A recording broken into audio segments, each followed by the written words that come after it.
UTS এর মাধ্যমে কিভাবে আপনি লোকাল টিকিট বুক করবেন।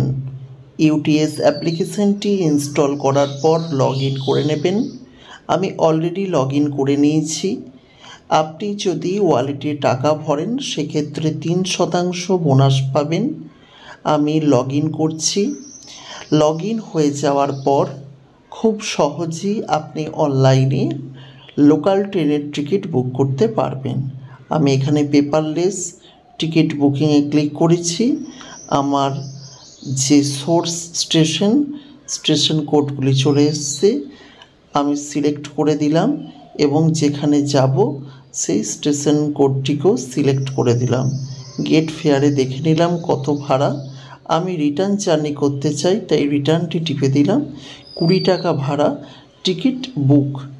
খুব সহজে এইভাবে আমি টিকিটটাকে কেটে নিই এবং দেখুন আমার এর মধ্যে টিকিটটা কিন্তু বুকিং হয়ে গেছে।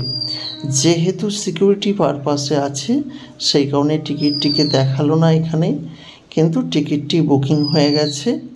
সুতরাং এইভাবে কিন্তু খুব সহজেই আপনি লোকাল ট্রেনের টিকিট, আপনারা এখন দেখতে পাচ্ছেন টিকিটটিকে, লোকাল ট্রেনের টিকিট কিন্তু বুক করা যাবে।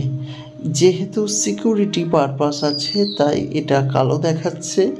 যে প্রসেসে আপনাকে বললাম করে দেখুন, অবশ্যই পারবেন।